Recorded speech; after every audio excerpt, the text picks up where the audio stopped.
بسم اللہ الرحمن الرحیم. السلام علیکم. صابر علی حاضر ہے Think TV HD میں پروگرام صاحب بات کے ساتھ. ناظرین، خبریں بڑی گرم ہیں، گرما گرم خبریں جسے کہتے ہیں. انتہائی شدید سردی کے اس موسم میں سیاست میں انتہائی تیزی ہے، گرمی ہے. سب سے پہلے تو ہم آپ کو بتائیں گے کہ الیکشن کمیشن آف پاکستان نے جو ایم کیو ایم کی درخواست تھی انتخابی فہرستوں کے حوالے سے، اس پر کیا فیصلہ کیا یا اس پر کیا کہا ہے. اس کے بعد ہم آپ کو یہ بتائیں گے کہ ایم کیو ایم لندن ایک اہم ویڈیو بریفنگ جو ہے وہ آج کرنے جا رہی ہے، جمعے کی رات ہی،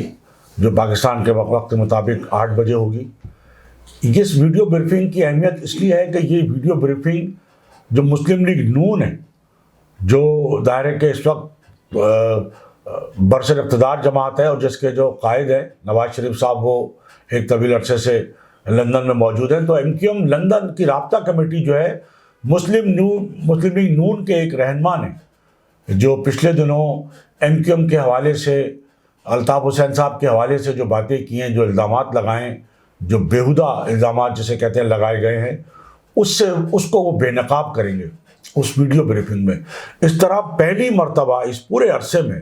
ابھی تک تو ہم یہ سمجھ رہے تھے کہ شاید کوئی اس طرح کی بات آئے سامنے کہ مسلم لیگ نون اور ایم کیو ایم جو ہے کوئی کہیں نہ کہیں کوئی ملاپ یا کوئی رابطے کی بات ہو. لیکن یہاں تو صورتحال یہ ہے کہ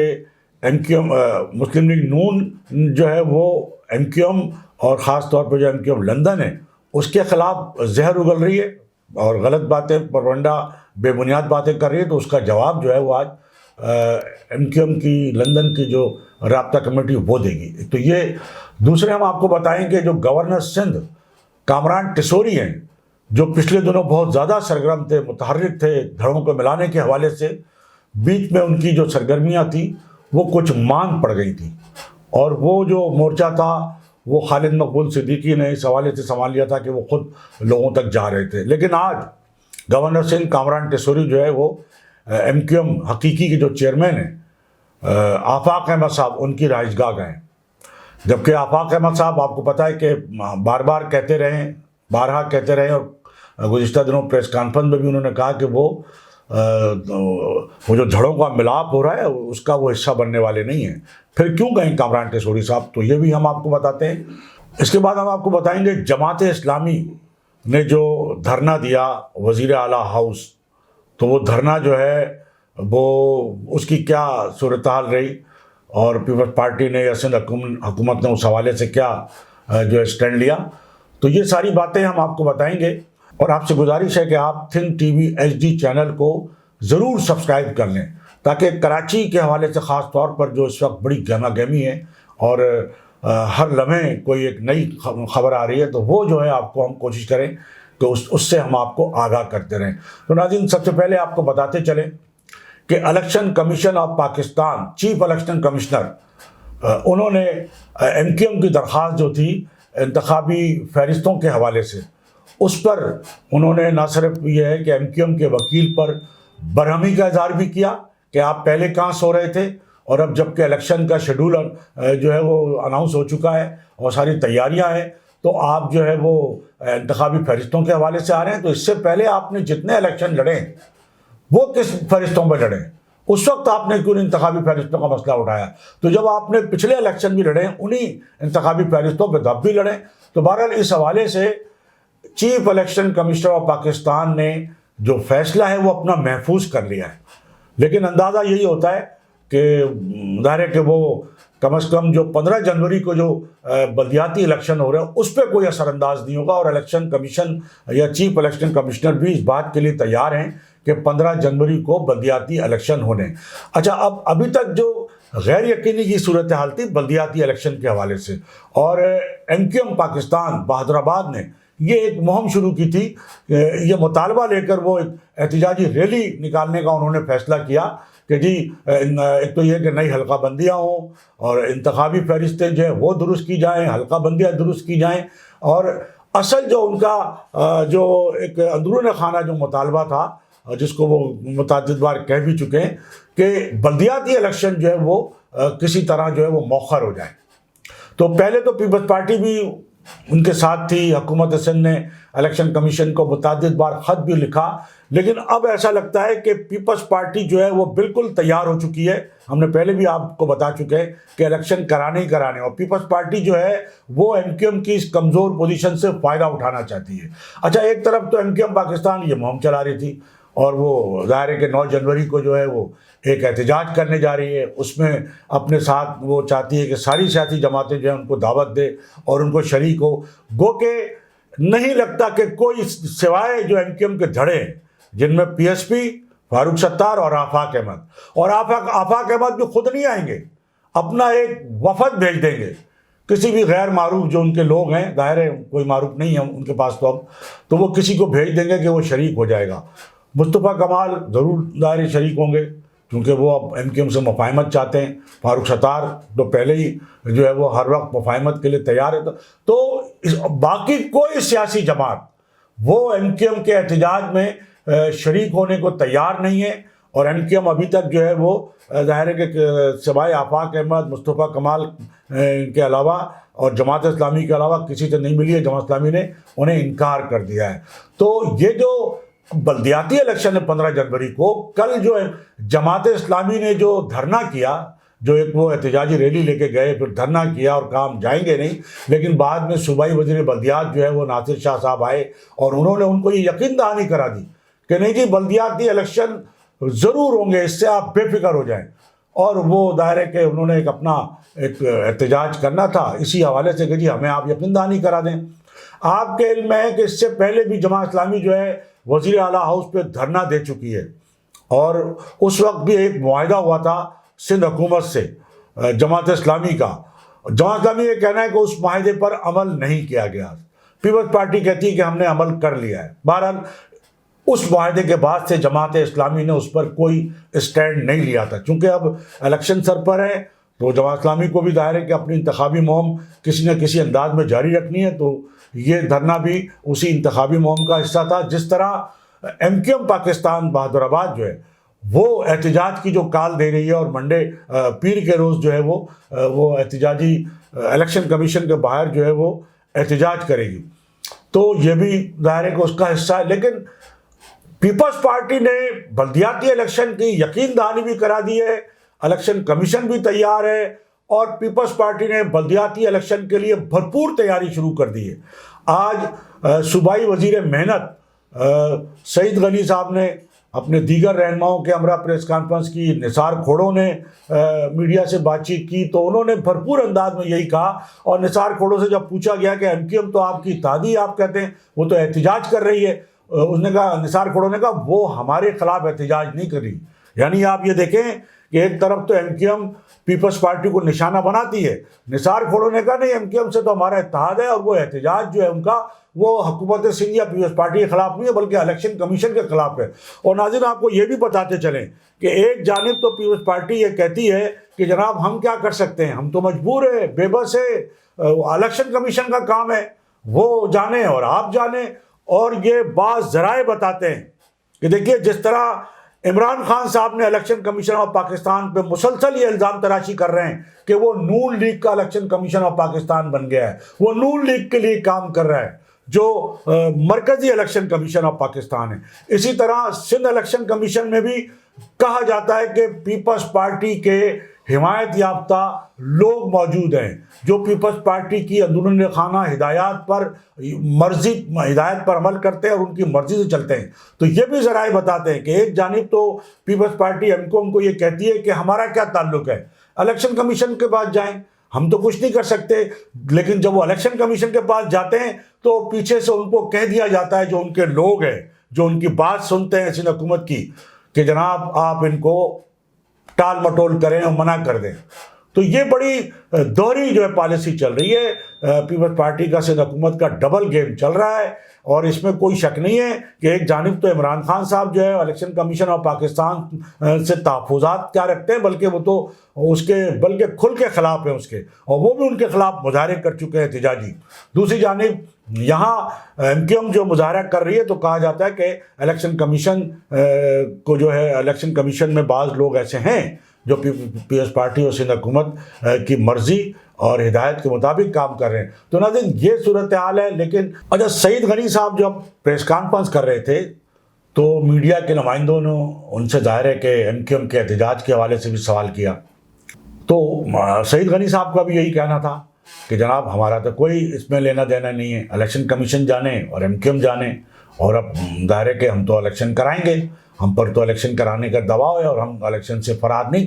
حاصل کرنا چاہتے, نہ فرار ہو رہے ہیں ہم. ایک اور سوال جب سعید غنی صاحب سے ایک میڈیا کے نمائندے نے یہ کیا کہ آپ کا مقابلہ جو ہے پیپلز پارٹی کا مقابلہ بلدیاتی الیکشن میں کس جماعت سے, تو بڑا دلچسپ جواب دیا سعید غنی صاحب نے.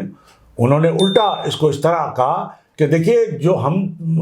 مختلف جو سیاسی جماعتیں ہیں جو شہر میں اس وقت جو بلدیاتی الیکشن کے لیے جو بڑی نمائندہ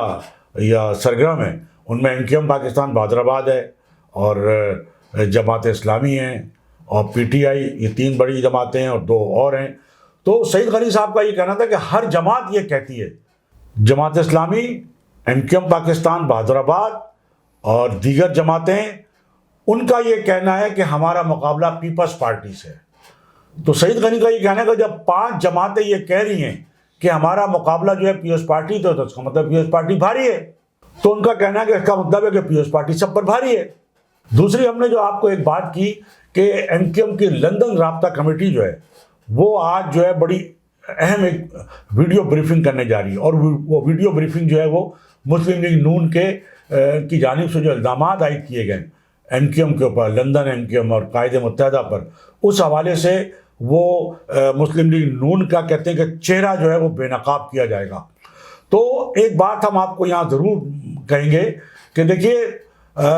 نواز شریف کے بارے میں پچھلے دن یعنی جب عمران خان صاحب کی حکومت تھی اور جس طرح نواز شریف صاحب کو جو ہے وہ انتقام کا نشانہ بنایا گیا اور سپریم کورٹ کے ایک فیصلے کے ذریعے جو ہے ان کو باقاعدہ سزا دی گئی, اور کہا جاتا ہے کہ اس فیصلے میں کہیں یہ نہیں ہے سپریم کورٹ کے فیصلے میں کہ ان کو کرپشن پہ سزا ملی. بہرحال ان کو سزا دی گئی اور عمران خان صاحب کو صادق اور امین قرار دیا گیا, اور اس کے بعد نواز شریف صاحب کو یہ کہا جاتا ہے کہ سیاست سے مائنس کرنے کے لیے تمام تر ریاستی سطح پر اقدامات کیے گئے, اور یہاں تک کہ ان کو جو ہے وہ لندن بھیج دیا گیا اور سیاست سے ان کو نکال دیا گیا, اور بالکل وہ انہوں نے سیاست میں خاموشی بھی ایک طرح سے اختیار کر لی. تو یہ جو کہا جاتا ہے کہ نواز شریف کو سیاست سے مائنس کیا گیا, اور یقیناً مائنس کیا گیا, کرنے کی کوشش کی گئی. یہ اور بات ہے کہ ہم پہلے بھی یہ کہتے رہے کہ اس طرح سیاستدانوں کو مائنس نہیں کیا جا سکتا. اسی طرح الطاف حسین کو بھی مائنس کیا گیا تھا, مائنس کرنے کی کوشش کی گئی تھی, ان کو بھی جبری طور پر سیاست سے باہر رکھا گیا. لیکن ہم یہاں یہ بات بتانا چاہتے ہیں کہ کم از کم ہم یہ سمجھتے تھے اور لوگ بھی یہ سمجھتے تھے کہ نواز شریف نے اس سے سبق حاصل کیا ہوگا. ان کے ساتھ جو سلوک کیا گیا, ان کو سیاست میں مائنس کرنے کے لیے, سیاست سے جبری طور پر باہر کرنے کے لیے جو اقدامات کیے گئے, تو کم از کم نواز شریف نے اس سے کوئی سبق سیکھا ہوگا, اور اس سبق کے نتیجے میں وہ آئندہ کے لیے کم از کم جو ایک سیاسی قوتیں, چاہے وہ عمران خان ہی کیوں نہ ہو, الطاف حسین ہی کیوں نہ ہو, تو وہ سیاسی قوتوں سے کم از کم وہ دشمنی کی حد تک جو ہے وہ دشمنی نہیں رکھیں گے, بلکہ ایک سیاسی اختلاف سب سے ہو سکتا ہے. تو الطاف حسین صاحب سے بھی سیاسی اختلاف ہی ہونا چاہیے, دشمنی کی حد تک نہیں, یا تعصب اور نفرت کی بنا پر ان سے جو ہے ان سے دور نہیں ہونا چاہیے. تو یہ کہا جا رہا تھا کہ شاید انہوں نے کچھ سبق سیکھا ہو. وہ کوئی الطاف حسین, چونکہ وہ ایک عرصے سے لندن میں رہ رہے ہیں نواز شریف صاحب, پورے اپنے اہل خانہ سمیت, بچوں سمیت. الطاف حسین بھی ایک عرصے سے لندن میں, اور وہ 2 مرتبہ نون لیگ کی حکومت کا حصہ رہ چکے ہیں, بہت اچھے تعلقات رہ چکے ہیں نواز شریف صاحب سے اور مسلم لیگ نون کے ان سے. تو یہ امید کی جا رہی تھی کہ نواز شریف صاحب کچھ سبق سیکھیں گے, اور سیاسی قوتوں سے جو ایک دشمنی کی کیفیت والی بات ہے وہ کم از کم اب نہیں کریں گے, اور ان سے روابط بڑھائیں گے, ہاتھ ملائیں گے, تاکہ سیاستداں مضبوط ہوں. یہ جو سیاستدانوں کے پیچھے جو غیر سیاسی عناصر ہیں وہ صرف اس لیے مضبوط ہوتے ہیں اور ان کو مداخلت کا موقع صرف اس لیے ملتا ہے کہ سیاستداں ایک دوسرے کی ٹانگ کھینچ رہے ہوتے ہیں, سیاستداں ایک دوسرے کو قبول کرنے کے لیے تیار نہیں ہیں, سیاستداں ایک دوسرے جب پاور میں آ جاتے ہیں تو ایک دوسرے کے خلاف انتقامی کارروائیاں کرتے ہیں, ان کو جیلوں میں ڈالنے کی بات کرتے ہیں. دیکھیے مخالفت ایک الگ چیز ہے، تنقید ایک الگ چیز ہے، سیاسی طور پر مقابلہ کرنا ایک بالکل مختلف بات ہے، لیکن آپ سیاست سے ہی باہر کر دیں اپنے مخالفین کو، یہ ایسا نہیں ہونا چاہیے۔ اب جو کوشش ہو رہی ہے عمران خان کو سیاست سے باہر کرنے کی، مائنس کرنے، یہ بھی غلط ہے۔ سیاست سے باہر کرنے کا یہ کوئی طریقہ نہیں ہے کہ آپ کسی کو جو ہے وہ جبری طور پہ کریں۔ ہاں کسی کے خلاف کوئی شواہد ہیں، کوئی اس طرح کی چیزیں ہیں تو آپ سپریم کورٹ میں ریفرنس دائر کریں اور اس کے ذریعے ان پہ پابندی لگا دیں، لیکن یہ بھی حل نہیں ہے، ایسا بھی ہونا نہیں چاہیے۔ تو نواز شریف صاحب کو بھی یہ خیال رکھنا چاہیے کہ اگر انہیں سیاسی طور پہ مضبوط ہونا ہے تو اپنے بدترین دشمن جب وہ پیپلز پارٹی کے ساتھ ایک پلیٹ فارم سے بیٹھ سکتے ہیں اور دوسری سیاسی جماعتوں کے ساتھ بیٹھ سکتے ہیں تو ان کو ایم کیو ایم اور الطاف حسین کے ساتھ بھی ایک پلیٹ فارم پہ بیٹھنا چاہیے۔ وہ ایک سیاسی قوت ہیں اور گزشتہ 7 سالوں میں یہ ثابت ہو چکا ہے کہ الطاف حسین کو مائنس نہیں کیا جا سکتا، وہ آج بھی لوگوں کے دلوں میں بستے ہیں۔ اور آج ہم تو خیر بہت ایک عرصے سے یہ بات کہہ رہے ہیں کہ الطاف حسین کو مائنس نہیں کیا جا سکتا، آج بھی وہ لوگوں کے دلوں میں بستے ہیں، ان کے ہزاروں نہیں لاکھوں فالوور ہیں۔ لیکن اب جو پاکستان کے جو بڑے صحافی ہیں، جو تجزیہ کار ہیں، تو بہت چھوٹے سے صحافی شمار ہوتے ہیں، لیکن چونکہ کراچی کی سیاست کو ہم ایک طویل عرصے سے ہم بھی دیکھ رہے ہیں اور ہمیں بھی اس کا بہت زیادہ اندازہ ہے، اس بنیاد پہ ہم بات کرتے رہے۔ لیکن اب حامد میر جیسے اور دوسرے بڑے صحافی جو ہیں وہ یہ بات کہہ رہے ہیں کہ الطاف حسین مائنس نہیں ہو سکتے، الطاف حسین جو ہے وہ آج بھی مقبولیت رکھتے ہیں، ان کی مقبولیت ہے، اور ان کو مائنس کر کے کسی دھڑے کو آپ 1000 دھڑے ملا لیں لیکن ان کو مائنس کر کے آپ جو بھی کام کریں گے وہ کامیاب نہیں ہوگا۔ تو یہ کم از کم نواز شریف صاحب کو بھی سوچنا چاہیے کہ وہ جب پیپلز پارٹی سے جو ان کی بدترین دشمن تھی ان سے ہاتھ ملا سکتے ہیں تو ان کو الطاف حسین سے بھی ہاتھ ملانا چاہیے۔ الطاف حسین ہی سندھ کے شہری علاقوں کی سیاسی قوت ہے اور ان کو چھوٹی موٹی بنیاد پہ آپ سیاست سے باہر نہیں کر سکتے۔ اگر نواز شریف صاحب بھی اگر ان سے وہی رویہ اختیار کریں گے جو اور لوگوں نے اختیار کیا ہے تو اس کا مطلب ہے کہ نواز شریف ایک بار پھر بہت بڑی غلطی کرنے جا رہے ہیں اور ایک بار بہت بڑی غلطی پر ہیں وہ۔ تو ان کو سوچنا چاہیے کہ وہ ایک سیاسی قوت ہے نواز شریف صاحب، ان کی ایک فالوئنگ ہے، ان کا ایک ووٹ جو ہے وہ نواز شریف کے نام پہ ملتا ہے۔ شہباز شریف آپ وزیر اعظم ہیں، وہ نواز شریف کو بغیر الیکشن لڑ کے بتا دیں، ان کو کوئی ووٹ نہیں دے گا شہباز شریف صاحب کو، مسلم لیگ نون کو کوئی ووٹ نہیں دے گا اگر نواز شریف صاحب کہہ دیں کہ جی میں کہتا ہوں کہ آپ مسلم لیگ نون کو ووٹ نہ دیں، آپ شہباز شریف کو ووٹ نہ دیں، آپ شہباز شریف کے نامزد کردہ امیدواروں کو، تو کسی کو کوئی ووٹ نہیں ملے گا، ایک کینڈیڈیٹ نہیں جیتے گا۔ ووٹ بینک صرف نواز شریف کا ہے۔ اسی طرح ووٹ بینک سندھ کے شہری علاقوں میں وہ صرف الطاف حسین کا ہے۔ تو نواز شریف کو ہوش کے ناخن لینے چاہیے، اور آج کی جو ویڈیو بریفنگ ہوگی ایم کیو ایم لندن کی وہ انتہائی اہم ہوگی اور اس کو بالکل اس کو بھی دیکھنا چاہیے، اور اس کے بعد نواز شریف صاحب کو کم از کم اس کی وضاحت کرنی چاہیے۔ میرے کسی پارٹی کے لوگوں نے اگر آپ کے لیے کوئی غلط یا کوئی اس طرح کی بیہودہ باتیں کی ہیں، کوئی غلط الزامات لگائیں تو میں اس پر آپ سے معافی مانگتا ہوں۔ یعنی آج مسلم لیگ نون کے لوگ یہ کہہ رہے ہیں کہ ریاست نواز شریف سے معافی مانگے اور ریاست نواز شریف کو معافی مانگ کے ملک واپس لائے۔ یعنی ایسا کبھی ہوا ہے کہ ریاست معافی مانگے؟ ہاں نواز شریف صاحب معافی مانگے تو ریاست انہیں معاف کر سکتی ہے۔ اسی طرح الطاف حسین صاحب معافی مانگ رہے ہیں، ریاست کو انہیں معاف کرنا چاہیے۔ ریاست ماں کا درجہ رکھتی ہے، وہ یہ نہیں ہو سکتا کہ وہ اپنے بچوں کو کسی طرح معافی نہ دے، تو پھر وہ ریاست پھر وہ ماں جیسی نہیں ہے۔ اگر وہ اپنے بچوں کو معاف نہیں کر سکتی تو پھر وہ ریاست ماں جیسی ریاست نہیں ہے۔ تو ایک طرف تو مسلم لیگ کے نون کے لوگ جو ہے وہ یہ کہہ رہے ہیں کہ جی ریاست معافی مانگے نواز شریف سے اور نواز شریف کو معافی مانگ کے لائے، اور دوسری طرف ایک شخص ریاست سے معافی مانگ رہا ہے، سب سے معافی مانگ رہا ہے کہ ٹھیک ہے جی مجھ سے غلطی ہوئی ہے، لیکن میرے بھی بہت سارے تحفظات تھے، میرے لوگوں کے ساتھ زیادتیاں ہو رہی تھی، میں نے اس میں جذبات میں اگر کوئی بات کہہ دی ہے تو آپ اسے معاف کرنے کو تیار نہیں ہیں۔ تو ناظرین یہ تھی ہماری آج کی گفتگو، اور اس سے پہلے کہ میں آپ سے اجازت لوں، میری آپ سے گزارش ہے کہ آپ Think TV HD channel کو ضرور سبسکرائب کر لیں اور اپنے دوستوں میں شیئر کریں، تو اس طرح کریں پورے لنک کے ساتھ شیئر کریں تاکہ لوگوں کو یہ پوری ویڈیو جو ہے دیکھنے کا موقع ملے۔ تو اس کے ساتھ ہی ناظرین آج کی اس نشست سے صابر علی کو اجازت، اللہ حافظ۔